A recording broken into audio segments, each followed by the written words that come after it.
Youth మరింత అప్రమత్తంగా ఉండాల్సిన సమయం. హెచ్ఐవి మళ్లీ ప్రబలుతోంది.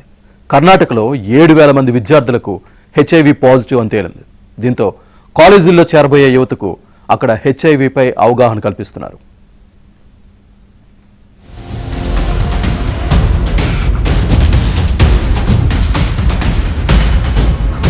కర్ణాటకలోని ఉన్నత విద్యా సంస్థల్లో చదువుకుంటున్న వారి ఆరోగ్యంపై ఆందోళనకరమైన విషయాలు బయటపడ్డాయి.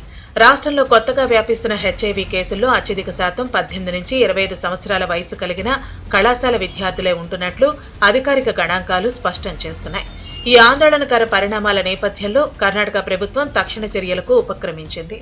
రాష్ట్ర ఎయిడ్స్ ప్రివెన్షన్ సొసైటీ ఇచ్చిన ప్రత్యేక ఆదేశాల మేరకు రాష్ట్ర వ్యాప్తంగా ఉన్న అన్ని కళాశాలల్లో హెచ్ఐవి నిర్ధారణ పరీక్షలు, అవగాహన కౌన్సిలింగ్ శిబిరాలను నిర్వహించాలని నిర్ణయించింది ప్రభుత్వాలు.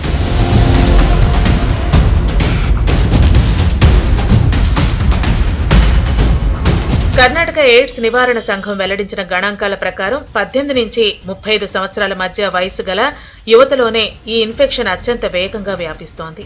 ఈ నిర్దిష్ట వయస్సు వర్గంలో హెచ్ఐవి పాజిటివ్ బాధితుల సంఖ్య 2023-24లో 44,500గా ఉండగా 2025-26 నాటికి అది 66,600కి పెరిగింది.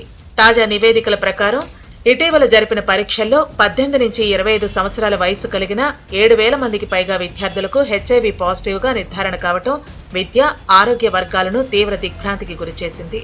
ఈ తీవ్రమైన పరిస్థితుల నేపథ్యంలోనే ఉన్నత విద్యా సంస్థల్లో విస్తృత స్థాయిలో హెచ్ఐవి అవగాహన కార్యక్రమాలను చేపట్టింది ప్రభుత్వం.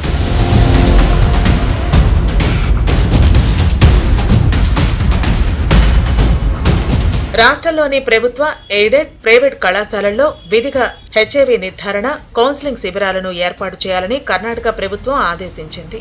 అయితే ఈ పరీక్షలు పూర్తిగా స్వచ్ఛందంగానే జరుగుతాయని, ఏ ఒక్కరికి వారి వ్యక్తిగత సమ్మతి లేకుండా పరీక్షలు నిర్వహించబోమని స్పష్టం చేసింది.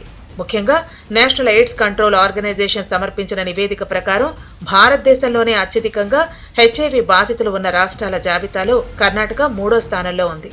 రాష్ట్రంలో ప్రస్తుతం సుమారు 2,91,000 మంది హెచ్ఐవితో జీవిస్తున్నారు.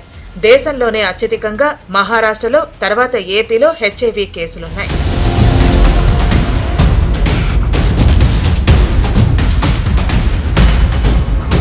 ముఖ్యంగా యువత పెడదోరణలు పడుతుండడమే ఎయిడ్స్ వ్యాప్తికి ప్రధాన కారణం. అందుకే గతంలో అంతరించిపోయిందనుకున్న ఎయిడ్స్ మళ్లీ బుసలు కొడుతోంది. సురక్షితం కాని లైంగిక సంపర్కం, కలుషితమైన రక్తం తల్లి నుంచి బిడ్డకు ఎయిడ్స్ సోకుతుంది. విచ్చలవిడితనం వల్ల ఇది బాగా వ్యాపిస్తోంది. మన దగ్గరే కాదు, ఆఫ్రికా లాంటి దేశాల్లోనూ ఇది విజృంభిస్తోంది.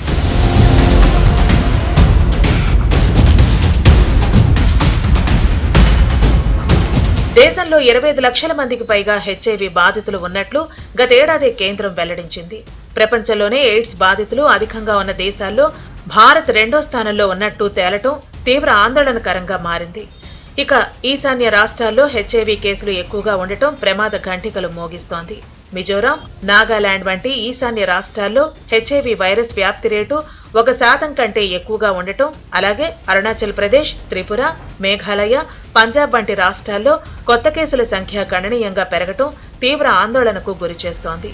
దక్షిణాఫ్రికా తర్వాత మన దగ్గరే ఎక్కువ మంది ఎయిడ్స్ పేషెంట్లున్నారు. సో ఎవరికి వారు జాగ్రత్తలు తీసుకోవాలి, లేకపోతే ఎయిడ్స్ భూతం మళ్లీ జడలు విప్పటం ఖాయం.